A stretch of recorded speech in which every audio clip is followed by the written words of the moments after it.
Hello everyone. Today we are going to learn the chapter number 10, 18th century political formation. 18वीं शताब्दी में नए राजनीतिक गठन.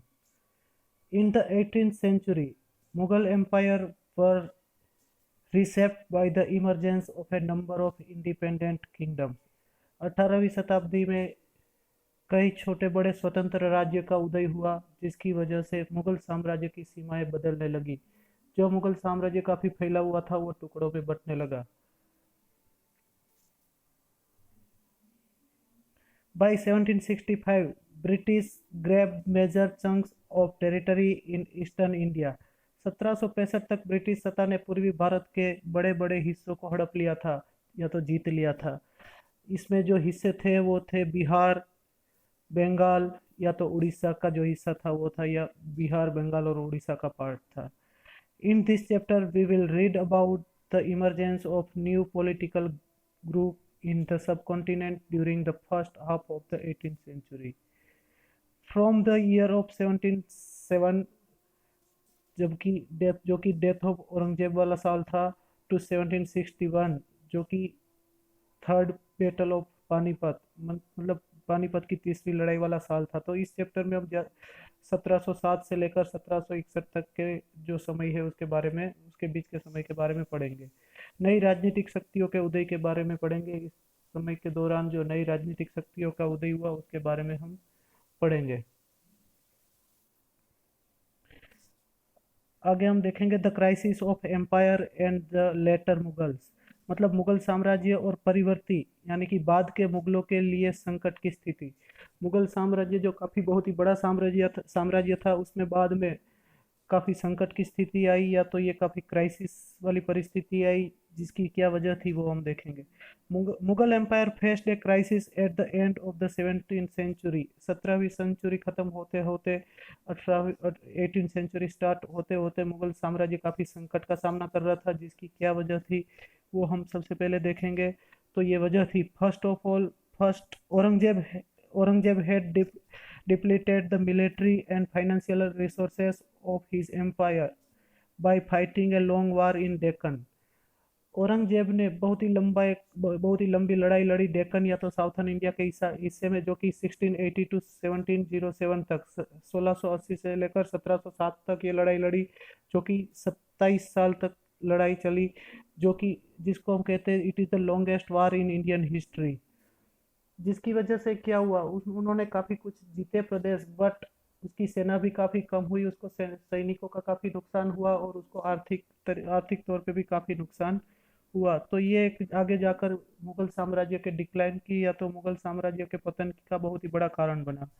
सेकंड वन था वीक सक्सेसर या तो वीकर सक्सेसर, मतलब औरंगजेब के बाद जो उसके उत्तराधिकारी आए, जो दूसरे मुगल शासक आए, वो काफ़ी कमज़ोर थे और अपने साम्राज्य को अच्छे तरीके से संभाल नहीं पाए, जिसकी वजह से मुगल साम्राज्य का धीरे धीरे पतन होता गया. थर्ड है मनसबदार, जो कि एक रैंक है. Mansabdar became more powerful. जो उनके मनसबदार थे, उनके पदाधिकारी थे, वो काफ़ी ज़्यादा पावरफुल होने लगे, लाइक गवर्नर, सूबेदार, ये लोग जो थे काफ़ी ज़्यादा पावरफुल होने लगे और धीरे धीरे ये लोग मुगल साम्राज्य से स्वतंत्र इंडिया इंडिपेंडेंट होने की कोशिश करने लगे. फोर्थ जो रीजन था मुगल साम्राज्य के पतन का वो था pheasant and zamindari rebellion in many parts. India के कई भागों में जमींदारों ने या तो किसानों ने विद्रोह कर दिया और उन्होंने मुगलों की जो सत्ता थी उनसे इंडिपेंडेंट होने की कोशिश की, जिसकी वजह से भी मुगल साम्राज्य को काफ़ी धक्का लगा, वो काफ़ी कमज़ोर हुआ. उसके बाद जो एक बड़ा कारण है वो है इन 1739 नादिर शाह, जो कि एक ईरान रूलर था, अटैक दिल्ली. 1739 में नादिर शाह ने दिल्ली पे अटैक किया. उन्होंने बहुत ही विध्वंसकारी अटैक था ये, वहाँ पर काफ़ी कत्लेआम मचाया. उन्होंने बहुत ही ज़्यादा वहाँ से लूट की और बहुत ही ज़्यादा पैसे लूट कर वो चला गया, जिसकी वजह से जो मुगल साम्राज्य को काफ़ी बड़ा झटका लगा और वो काफ़ी कमज़ोर हुआ. उसके बाद अगर सिक्स पॉइंट देखें हम तो वो है Ahmad Shah Abdali 5 time attack between 1748 to 1761. जैसे नादिर शाह ने रेड किया था उसी तरह उसके बाद 5 बार कंटिन्यूस अहमद शाह अब्दाली ने भारत पर रेड किया और यहाँ से वो काफ़ी सारी चीज़ें लूट खसोट कर लेके चला गया।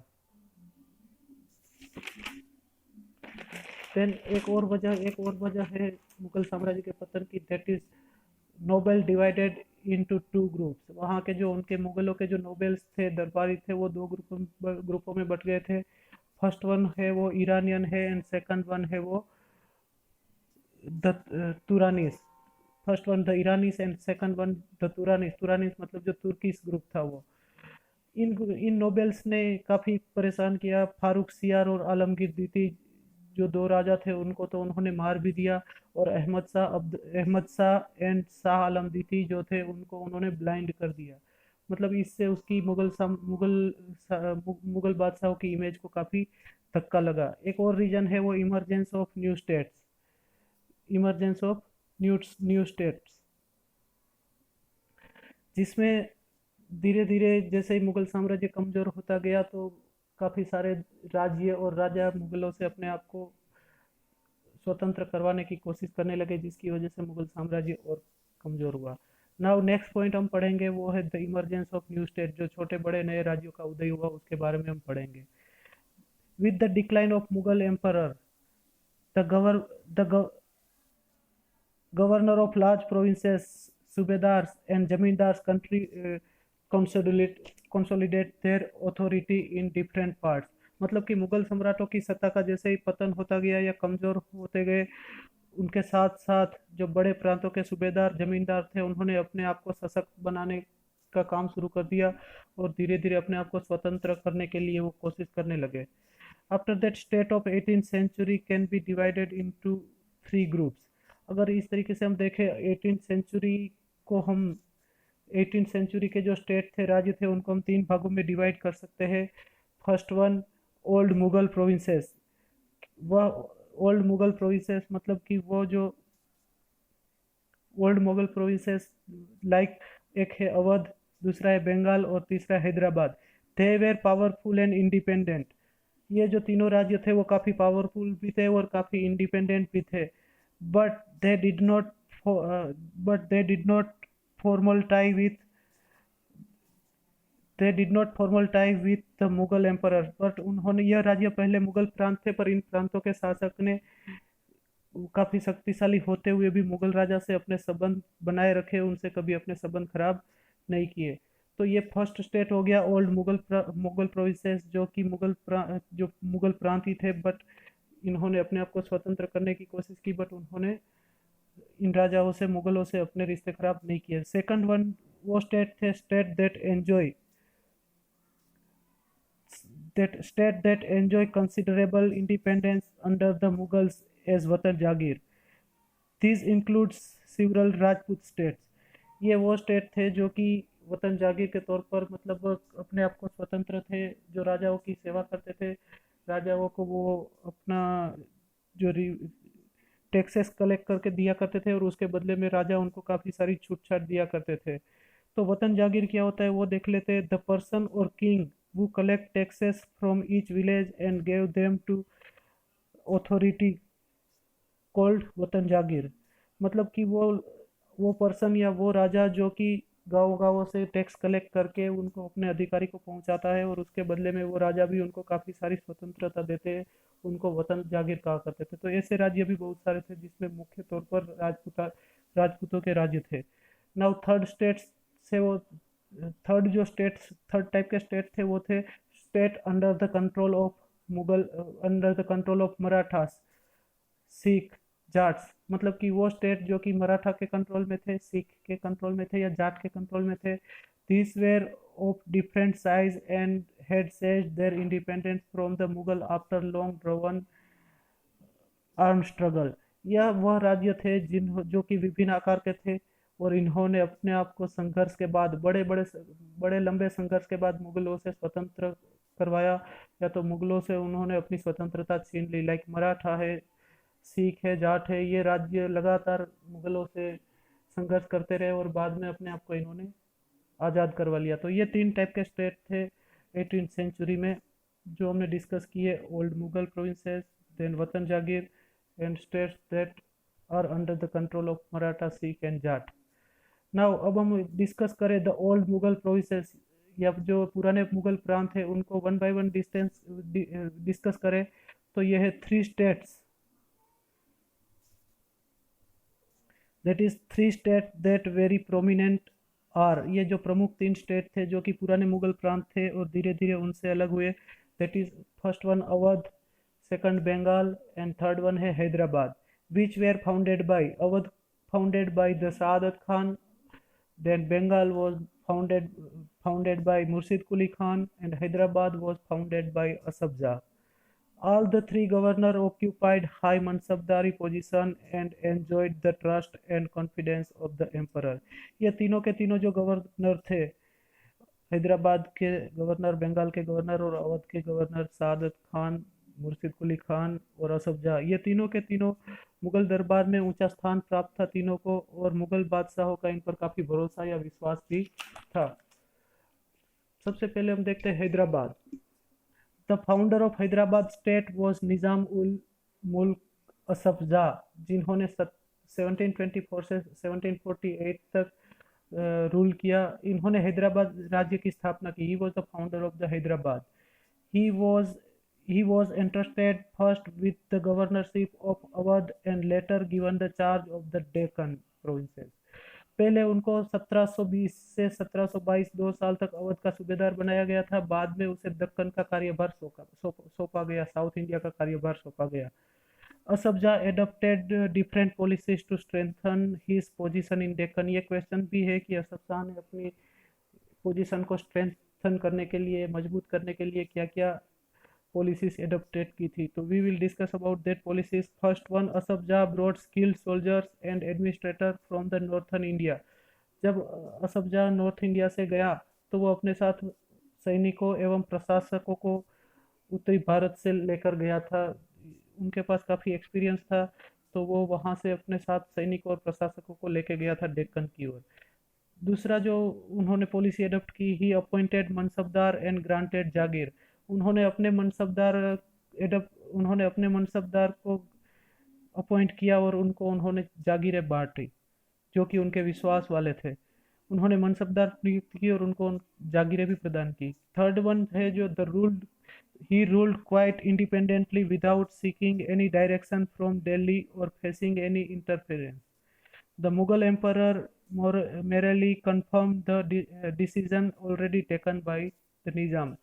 तीसरी जो चीज़ है वो ये है कि वो अपना जो रूल था वो, या अपना जो राज्य था वो इंडिपेंडेंटली, स्वतंत्र तरीके से चलाता था। वो कोई भी दिशा निर्देश दिल्ली के जो मुगल बादशाह थे उनसे लेता नहीं था। वो जो भी डिसीजन लेता था उन पे मुगल बादशाह अपनी मोहर बाद में लगा देते थे। तो उन्होंने इंडिपेंडेंटली रूल किया। फोर्थ है the ambition of the Nizam to control to reach textile producing area of the Coromandel coast। जो इंडिया के साउथ ईस्ट में कोरोमंडल कोस्ट है, वहां पर वस्त्र या कपड़े उत्पादित एरिया था जिसको वो हमेशा जीतना चाहता था। तो ये था हैदराबाद का स्टेट। हैदराबाद के बारे में हमने देखा जो कि असफ जहाँ के द्वारा फाउंडेड किया गया था, असफ जहाँ के द्वारा। उसके बाद सेकंड स्टेट है अवध। उसके बारे में देखेंगे जिसके फाउंडर थे सादत खान। बुरहान उल मुल्क सादत खान वॉज अपॉइंटेड सूबेदार of Awadh in 1722।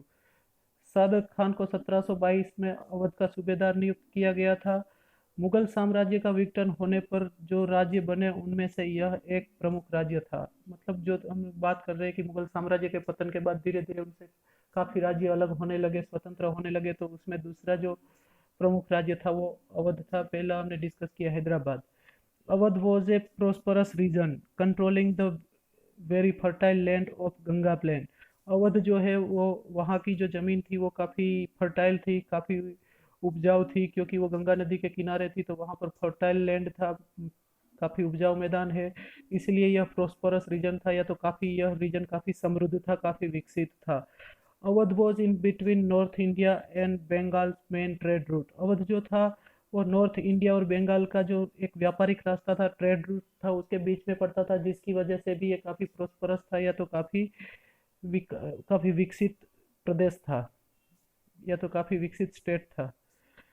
Then Saadat Khan held different offices like शहादत ये क्वेश्चन भी आएगा कि शहादत खान कौन कौन सी ऑफिसेस हेल्ड कर रखी थी या कौन सी ऑफिसेस अपने पास रखी थी, कौन कौन से चार्जेस अपने पास रखे थे। तो शहादत Khan held different offices like first one है सूबेदारी, सेकंड वन है दीवानी एंड थर्ड वन है फौजदारी।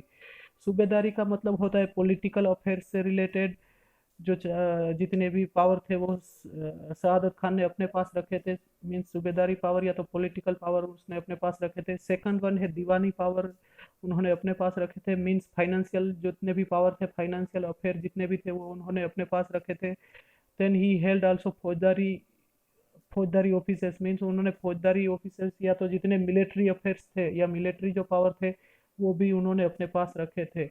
तो हम ये कह सकते हैं कि उसने ये तीनों चीजें अपने पास रखी एवं इन मामलों का वो एकमात्र कर्ता धर्ता बन गया। आगे Shahadat Khan tried to decrease Mughal influence. Shahadat Khan ने अवध जैसे हैदराबाद में शाहजहां ने मुगल इन्फ्लुएंस को कम करने की कोशिश की थी, वैसे ही इन्होंने अपने राज्य में भी मुगल इन्फ्लुएंस था उसको काफ़ी कम करने की कोशिश की या मुगल के प्रभाव को कम करने की कोशिश की। उन्होंने क्या किया इसके लिए, he reduce the number of office holders, जागीरदार जिसको कहते हैं, अपॉइंटेड बाय द मुगल्स।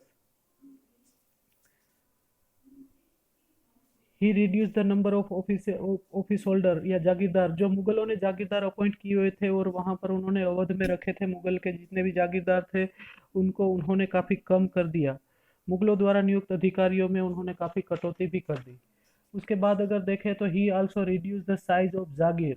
उसने जो ये जागीरदार थे उनकी जो जागीरें थी उसको भी कम कर दिया या उनकी जागीरों की साइज को भी काफी कम कर दिया।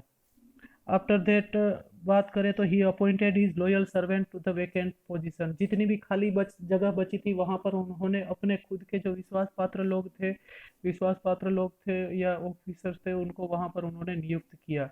आफ्टर दैट उन्होंने द अकाउंट ऑफ जागीरदार्स were check to prevent cheating and revenue of all district were reassessed. उन्होंने धोखाधड़ी को रोकने के लिए जितने भी जागीरदार थे उनके खातों की जांच करवाई, उनके अकाउंट की जांच करवाई, जहां पर गड़बड़ी मिली तो उसको ठीक करने की कोशिश की। एवं उन्होंने सभी जिले के जो राजस्व या रिवेन्यू था उनको फिर से निर्धारित किया। जो राजस्व कलेक्ट किया जाता था, रिवेन्यू जो कलेक्ट किया था उनका निर्धारण सभी जिलों का उन्होंने फिर से करवाया।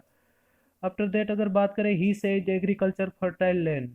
उसने कृषि के लिए उपजाऊ भूमियों को अपने राज्य में मिला लिया। उसने अगल बगल की नजदीक की जो उपजाऊ जमीनें थी उसको अपने स्टेट में मिलाने की कोशिश की या काफी मिला लिया। दैट ही इंट्रोड्यूस द जागीरदार्स रिवेन्यू फार्मर्स। मुगलों ने जो मुगलों ने जो इजारा ही इंट्रोड्यूस द इजारादार। मुगलों ने जो जागीरदार रखे थे उनको उन्होंने कम करके उन्होंने इस प्रथा की जगह जागीरदार की प्रथा की जगह या जागीरदार सिस्टम की जगह इजारादार सिस्टम को इंट्रोड्यूस किया। अब हमें देखना है इजारा दैट इज इजारादार सिस्टम क्या होता है, व्हाट इज इजारादार। In this system right of collecting revenue of particular area was auction to the highest bidder. मतलब इसमें ये होता है कि जो रिवेन्यू कलेक्ट करने के लिए बोली लगती है और सबसे ऊंची बोली लगाने वाले को निश्चित एरिया में से रिवेन्यू कलेक्ट करने का अधिकार दिया जाता है। तो शहादत खान ने कोशिश की जागीरदारी प्रथा को कम से कम करने की और उसकी जगह इजारादारी जो सिस्टम है उसको लागू करने की कोशिश की। तो ये तो था अवध के बारे में। जो नाउ आगे हम पढ़ेंगे बंगाल स्टेट के बारे में।